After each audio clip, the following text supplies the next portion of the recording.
시청자 여러분 안녕하십니까. 6월 6일 오후 전옥현의 안보정론 시작하겠습니다. 이번 두 번째 방송은요, 이재용 부회장 지난 6월 4일날 검찰에서 전격적으로 구속영장을 청구했습니다.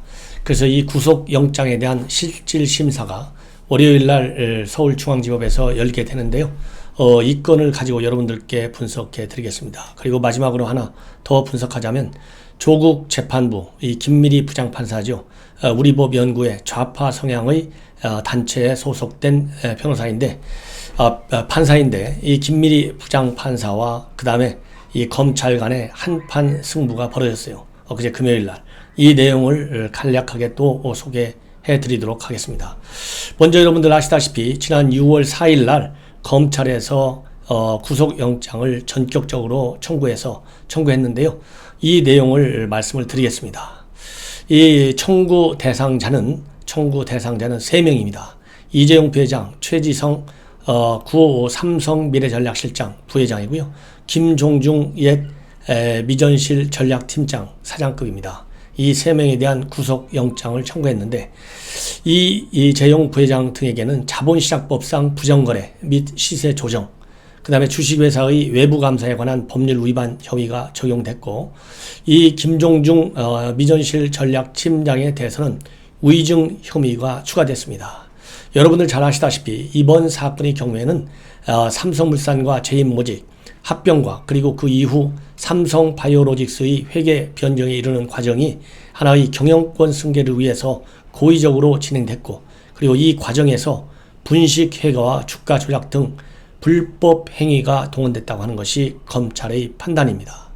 그래서 이러한 그 이유를 계기로 해서 특히 검찰에서 문제를 삼는 것은 삼성 측이 2015년 5월 달에 이사회의 합병 결의가 있은 직후에 주식 매수 청구권 행사를 최소화하기 위해서 고의적으로 삼성물산과 제일모직의 주가를 부양하려고 한 것으로 보고 있습니다. 그리고 실제로 합병 반대 의사 표시, 즉 주식 매수 청구권 행사 기간인 2005년도 7월과 2015년도 7월과 8월을 전후로 해서 호재성 정보가 집중된 것으로 알려지고 있습니다.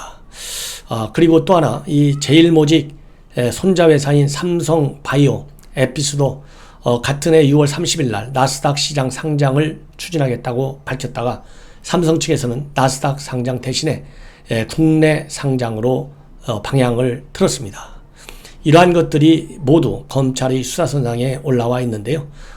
이런 것을 이유로 해서 검찰에서는 이번 수사의 단초가 된 제일모직 자회사 삼성바이오의 회계 사기 의혹 역시 고의적 분식 회계가 있다. 그래서 주식회사 외부감사법 위반 혐의도 영장에 제시되었다고 합니다. 그래서 지금 현재 검찰의 이러한 그 전격적인 구속영장 청구로 인해서 과연 영장이 청구될 것이냐 안 될 것이냐, 어떻게 해서 이렇게 갑자기 영장이 청구됐느냐, 이런 것들이 우리 시청자 여러분들께서 궁금하게 생각하실 텐데요. 6월 4일 날 전격적으로 청구가 되기 이전의 과정을 여러분들께 소개시켜 드리면 충분히 아실 것으로 이해가 되실 겁니다. 먼저 6월 1일 날 검찰에서는 내부적으로 이거 영장을 청구해야 되겠다, 이런 방침을 정했다고 그래요. 그런데 어떤 일이 벌어졌느냐, 2일 날 이재용 삼성 부회장이 시민심사위원회의 심의를 받겠다, 이렇게 전격적으로 발표했어요. 이 얘기를 보면 검찰 내부에서 돌아가는 얘기를 삼성 측에서 입수한 것 같아요. 왜냐하면 2일 날 발표하기 전에 하루 전날 6월 1일 날 내부적으로 구속영장을 청구하겠다, 이런 방침이 정해졌거든요. 그래서 검찰의 이런 법과 원칙에 따른 심사를 받기보다는 시민위원회로 구성된 심사를 받는 것이 더 이 삼성에게 유리하지 않을까, 이렇게 내부적인 판단을 한 것 같습니다. 이렇게 되니까 3일날 바로 이 시민심사위 받겠다라고 한 바로 3일날 주례보고가 있었는데, 이 주례보고에서 이성윤 서울중앙지검장이 윤석열 검찰총장한테 구속영장을 청구하겠다, 이것을 보고했고, 그래서 4일날 결심이 떨어져서 영장을 청구하게 됐는데요. 이 구속영장 청구서 무려 150쪽 정도가 되고 있고 각 수사 기록은 400건에 20만 쪽 분량인 것으로 알려지고 있습니다. 이 아마 수사 기록 읽어보는데도 시간이 뭐 보통 걸릴 것 같지가 않아요. 그래서 6월 8일 날 영장 실질 심사가 이루어지면 9일 날 새벽녘에 결정이 되지 않을까 이렇게 예측을 하는 이 법조계의 시각이 좀 많은 것 같다. 이런 말씀을 드리고 싶습니다. 그런데 이렇게 지금 검찰에서 수사를 하면서 지금까지 보면 특히 청와대 비리 의혹과 관련된 수사의 경우에는 이성윤 서울중앙지검장과 그리고 윤석열 검찰총장이 사사건건 부딪혔습니다. 그런데 이 삼성건의 경우에는 부딪히지 않았어요. 그 내막을 들어보니까 본래 이성윤 지검장 이거 뭐 이렇게 구속감까지 가야 되나 이렇게 상당히 유보적인 입장을 가지고 있었고 당연히 수사팀에서는 구속영장을 해야 된다 이런 의도하에 관련 범죄 내용을 이성윤 지검장한테 상세히 보고하면서 이성윤 지검장이 마음을 바꾸게 만들었다는 거예요. 이 수사 기록을 보고 이 정도가 되면 구속영장을 청구할 수밖에 없겠구나. 그래서 주례보고를 통해서 윤석열 총장한테 보고를 했는데 윤석열 총장도 결재를 하면서 이 정도 되는 그러한 이 중대한 사안을 만약에 구속영장 청구를 안 하게 될 경우 다른 어떤 화이트 칼라에 대해서 범죄에 관해서 영장을 청구할 수 있겠느냐 이렇게 얘기를 하면서 전격적으로 구속영장 청구 문서에 사인을 하게 됐다. 이렇게 지금 알려지고 있어요. 자, 그렇다고 한다면 여러분들 아시다시피 윤석열 총장은 현 정권과 정반대 대척점에 있어요. 그리고 이성윤 서울중앙지검장은 문재인 대통령과 경희대 법대 동문이고 이 경희법대 동문 중에서 검사장에 오른 사람은 최초의 유일한 인사로 알려졌어요. 그래서 청와대와 그리고 추미애 장관과 코드를 철저히 맞추는 사람이 바로 이성윤 서울중앙지검장인 것으로 알려졌어요. 그리고 이성윤 중앙지검장과 윤석열 총장과의 사이는 청와대의 비리 의혹과 관련해서는 앞에서 말씀드린 대로 사사건건 대립됐는데 이번에는 맞아떨어졌다. 이것이 앞으로 어떻게 구속영장 청구된 구속영장이 발부될 것인지 발부되지 않을 것인지에도 일정 부분 영향이 있을 수 있다. 저는 그렇게 판단을 합니다. 자, 그렇다고 한다면 가능성은 세 가지잖아요. 영장이 발부될 경우와 영장이 발부되지 않을 경우입니다. 영장이 발부될 경우에는 당연히 삼성에서 얘기한 수사심의위원회 신청 이거는 삼성 측에서 처리할 가능성이 크고 영장이 기각될 경우에는 한 가지는 요즘은 이제 재판과 보면요. 범죄가 잘 소명됐고 증거인멸 우려가 없다. 그래서 구속을 안 하는 경우도 있고 범죄가 소명이 잘 됐고 그렇지만은 증거인멸 우려가 있다. 이래서 말하자면 구속하는 경우가 있어요. 그리고 범죄 소명이 잘 안 돼 있다. 그러니 구속할 수가 없다. 이 정도 범죄 소명 갖고는 이런 경우가 있거든요. 그런데 범죄가 소명됐다고 그러면서 구속은 시키지 않는 경우, 즉 이재용 부회장이 뭐 증거인멸 도주 우려가 있겠습니까? 뭐 증거인멸은 법리적으로는 있을 수 있지 모르겠지만 구속 뭐라 그럴까 도망 우려가 있겠어요? 없죠.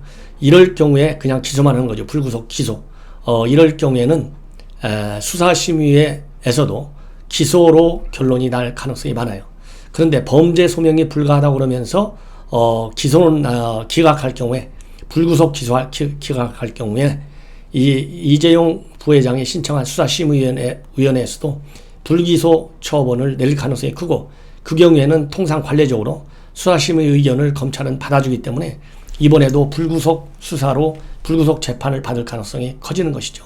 그렇기 때문에 6월 8일 날 실질적인 심사 결과가 어떻게 될 것이 정말 삼성뿐만 아니라 온 국민과 국제 사회에서도 많은 관심을 갖고 지켜볼 것이다. 이런 말씀을 드리고 싶은데요.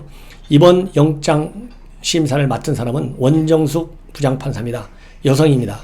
이 원정숙 부장판사는 조세회피 세법 전문가로 알려져 있고 N번방 사건, 그 다음에 마스크 사건과 관련해서 일부 구속영장을 발부한 사례가 있습니다.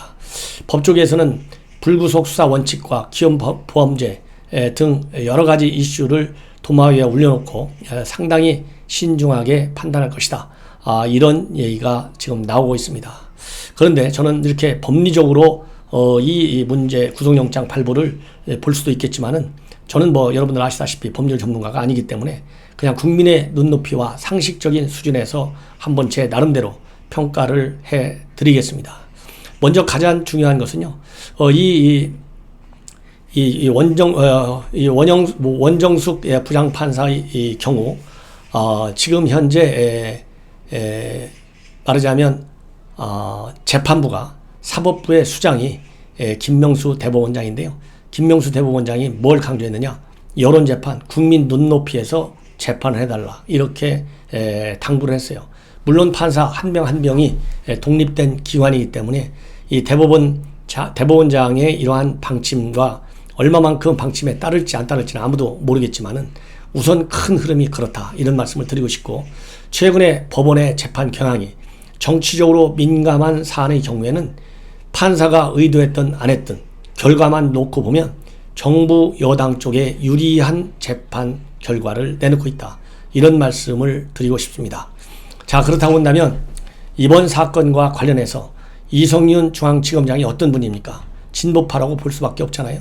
대통령과 추미애가 가까운 성향을 가지고 있고, 그리고 청와대 핵심 비리 의혹과 관련해서 윤석열 총장과 대척점이 있었거든요. 이런 거를 본다면 지금 이 여권에서는 이재용 구속영장과 관련해서 영장을 청구하는 것이 낫겠다. 이것이 2심 전심으로 다 알아채렸을 가능성이 많다 이거예요. 그렇기 때문에 처음에 이성윤 중앙지검장 구속까지 할 필요가 있나 이렇게 생각을 하다가 결국은 구속영장을 청구하는 걸로 마음을 바꿨다는 거 아니에요. 그러면 법리적으로도 충분히 시세 조정을 띄운 조정을 한, 그야말로 주가 조작을 한 혐의가 크다 이렇게 보는 것이고, 또 경영권 승계 문제에 있어서도 법리적으로 검찰의 주장이 맞다 이렇게 판단했을 가능성이 상당히 크다. 이런 것이 법원에도 영향을 주고 영장 발부에도 영향을 줄 수 있을 가능성이 제가 보기에는 최소한도 51대 49로 더 클 것이 아니겠느냐. 저는 일단 이렇게 판단을 합니다. 그래서 4년째 이어지고 있는 삼성의 이재용 부회장의 경우 이 순환시대가 계속될지 안 될지, 더군다나 삼성그룹 총수로서는 처음으로 이 구속까지 돼서 고생을 좀 하다가 1년 만에 석방돼가지고 다시 석방 2년 4개월 만에 또 구속의 기로에 서 있는 상황입니다. 이렇게 되다 보니까 이 검찰 측에서 이 시세 조정 혐의가 더 크다, 주가 조작이 더 크다, 경영권 승계 문제만이 아니다, 이런 얘기가 일부 언론을 통해서 나오니까 삼성에서는 즉각적으로 이 검찰발 피의사실 유포에 대해서 반박을 해놓고 있고 전혀 사실이 아니다 이렇게 지금 여론몰이를 하고 있습니다. 그렇지만은 이번 원정숙 영장실질 부장판사 그야말로 법리에 입각해서 철저하게 객관적이고 정치 중립적인 판단을 내놓게 되기를 저는 바람하지 않습니다. 그리고 마지막으로 이제 하나만 더 덧붙이겠습니다. 바로 뭐냐면 조국 재판과 관련된 얘기인데요. 조국 재판과 관련해서 언론 보도를 보면 담당 부장판사, 김미리 부장판사죠. 담당 부장판사하고 그 다음에는 이 조국 검찰 측하고 상당히 센 한판의 승부를 주고 받았습니다. 바로 뭐냐면 이 증인들이 재판정에 나타나기 전에 검사실에 들려서 이 공판 조서를 좀 보느냐 마느냐 이걸 가지고 이제 문제가 되게 됐는데요. 변호인 측에서, 즉 조국 측 변호인 측에서 검사실에 들렸다 왔느냐 이거를 증인들한테 물었어요. 그러니까 엊그제 이틀째 열린 두 번째 열린 그 조국 관련 유재수 감찰 무마 사건과 관련된 재판에서 이 감찰반은 2명이 증언하기를 들렸다 온다 이렇게 얘기를 함으로써 이게 문제가 생긴 거예요. 그런데 이미 첫 번째 재판을 할 적에도 이인걸 특감반장이 검사실에 들렸다 왔다. 그러니까 그 당시에도 판사가 좀 의아하게 생각을 했어요. 근데 당시에만 하더라도 판사가 노골적으로 문제 제기는 안 했습니다. 그런데 이번에는 노골적으로 문제 제기를 했어요. 그러니까 이제 검사 얘기가요. 아니, 판사가 돼가지고 검사실에 들렸다 온다는 것을 생전 처음 듣는다. 이런 말을 듣는 것이 더 놀랍다. 이 검사실에 들르는 것은 말하자면 참고인이 됐든 피의자가 됐든 회유하고 압박하기 위해서 들리는 것이 아니고, 대부분의 사람들이 내가 조서 어떻게 썼는지 한번 보자, 내가 기억이 잘 나지 않는다, 이런 거를 확인해 주는 거에 불과하다, 이렇게 답변을 했습니다. 그러니까 이제 판사 측에서는 그런 게 아니고 형사소송법상 이 등사실에 들렸다 오는 거는 뭐 있을 수가 있겠지만은 검사실에 들려서 검사 앞에서 조서를 한번 보고 나오는 거, 이런 거는 있을 수 없다, 처음 들은 거고, 그런 의도에서 얘기한 것이니까 더 이상은 오해하지 말아달라, 이렇게 얘기를 하면서 끝난 그런 해프닝이 있었습니다. 이런 것처럼 이 조국 재판에서 보는 것을 보면 더군다나 이 조국 재판장은 김미리 부장판사예요.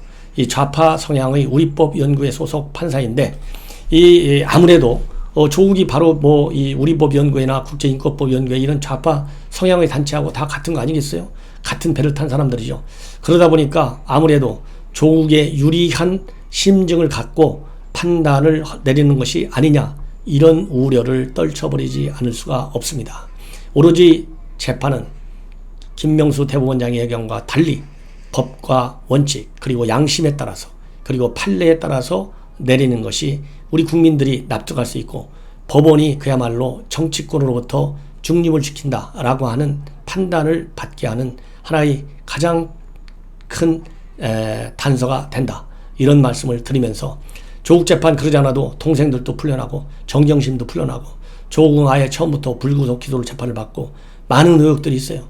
부디 김미리 부장판사 제대로 법과 원칙, 양심, 그리고 판례에 따라서 재판을 해주기를 기대합니다. 이상으로 제 방송을 마치겠고요. 제 방송 논평에 만족해 하시면 엄지척도 눌러주시고 주변 분들과 공유해 주실 것을 다시 한번 당부드립니다.